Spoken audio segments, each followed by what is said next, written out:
To Your Eternity Season 1 Complete Recap. Let's get into it. A mysterious being sends a small white orb to Earth. It first becomes a rock and lies still for ages. One day, a wounded white wolf collapses and dies on it.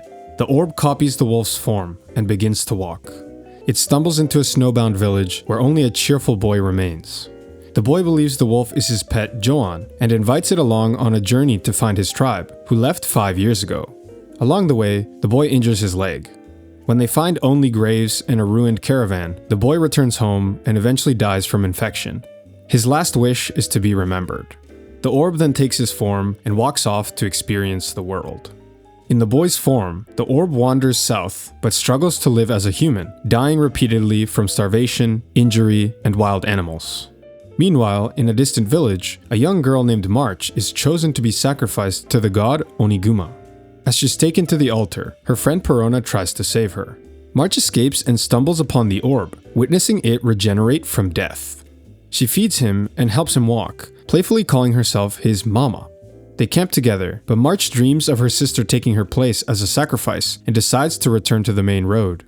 The orb quietly follows her. Perona escapes captivity using a hidden blade, but is injured fleeing from the bear god. Meanwhile, Hayase and her guards find March with the orb, now beginning to mimic human behavior. Hayase drugs March and carries her to the altar. Suddenly, the giant bear appears. Perona returns to save March, and the orb joins them, transforming into the wolf. It tears into the bear and kills it. Impressed, Hayase decides to take March, Perona, and the wolf boy, whom March now names Fushi, to the nation of Yaname. While traveling to Yaname, Hayase treats them to food, only to secretly drug them. Fushi wakes up in a prison and is attacked by other captives, learning the phrase, "it hurts." He escapes by turning into the wolf, but is shot with a poisoned arrow. March cares for his wounds, and Perona comes up with a plan.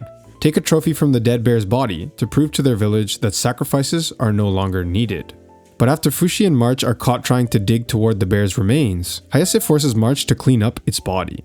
Fushi begins to understand pain and emotion. Perona escapes with Fushi, March, and the old woman Pioran, but they are pursued. During the chase, March sacrifices herself to protect Perona. Enraged, Fushi transforms into the bear and destroys their attackers. After delivering the news to March's parents, Perona convinces Fushi to flee before Yaname soldiers find him. As Fushi escapes, Hayase tries to shoot him, but Perona wounds her hand with an arrow. Alone in the forest, Fushi quietly takes March's form to honor her memory. Fushi continues wandering until he reunites with Pioran. Curious about writing, he begins to learn speech from her. Together, they head to the land of Takunaha, where Pioran's former lover lives. But on the road, Fushi is attacked by a strange creature that steals his memories and transformations. The Beholder, Fushi's mysterious creator, appears and instructs him to destroy the creature's core. After succeeding, Fushi learns that his mission is to preserve the world, and these creatures are trying to stop him. He and Pioran then continue to their destination. In Takunaha, Gugu, a kind-hearted boy, works odd jobs to survive. After being abandoned by his brother, he's injured saving a girl and is rescued by Booze Man, who outfits him with a mask to hide his disfigured face. Fushi and Pioran arrive at their home and start living with them. Gugu grows jealous of Fushi when Rin, the girl he likes and saved, shows interest in the quiet Immortal. Still, he works hard to grow stronger and impress her. Gugu leaves after learning Boozman put an alcohol jug in his belly and tries to earn a living in town, but faces ridicule because of his face.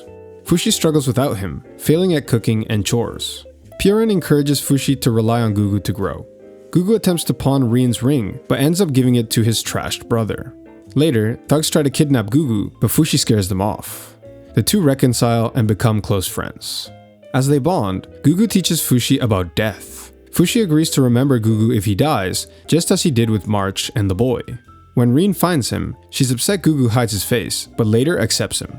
Fushi goes to retrieve Gugu's lost mask, while Rin and Gugu walk home. Hired men attempt to kidnap Rin, but she escapes. Fushi recovers the mask, but is ambushed again by the shadowy knockers. Though Fushi is overpowered, Gugu arrives and defeats the knocker with his fire breath, a result of his altered body.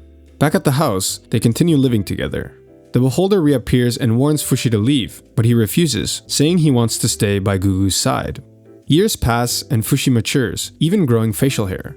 As Rin's 16th birthday nears, her arranged marriage approaches. Gugu learns he drunkenly confessed his love for her years ago. His brother returns, seeking forgiveness and returning Rin's ring. At the birthday party, Fushi encourages Gugu to confess, but Gugu doubts he's worthy. Rin confronts him and reassures him of his value.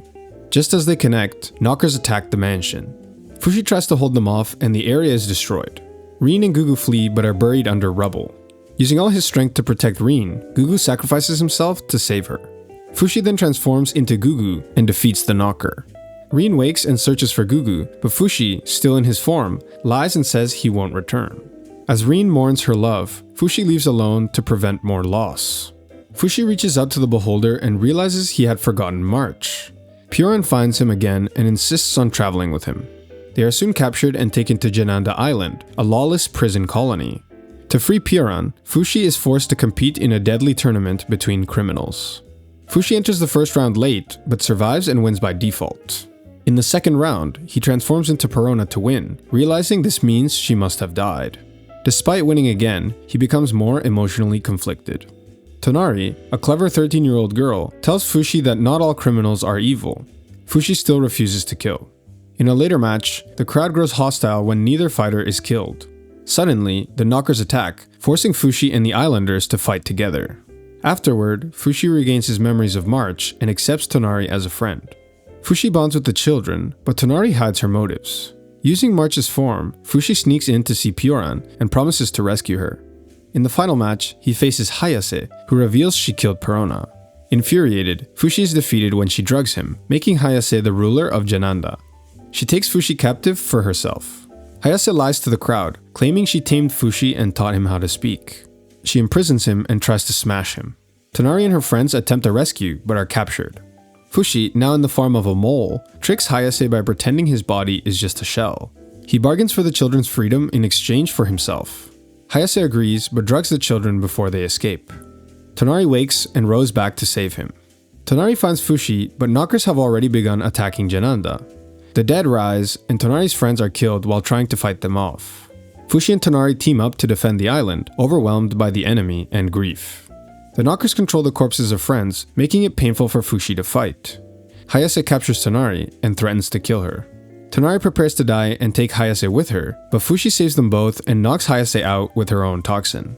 In the aftermath, he chains her up on his boat and says goodbye to Tonari, who now rules the island. Hayase confesses her love to Fushi, but he leaves her behind, disgusted. Fushi reluctantly reunites with Puran, and the beholder warns she is nearing death. As she slips into dementia, Fushi stays with her, confused but devoted. Meanwhile, Hayase, now partially fused with a knocker, murders a man who saved her. Before dying, Puran pleads with the beholder to let her reincarnate to help Fushi. Her spirit is accepted into a white orb. Fushi finds her body and mourns deeply. Decades later, hardened and alone, he kills another knocker and laughs madly, changed by everything he's lost. Now that you're all caught up, go see our Season 2 recap. Peace.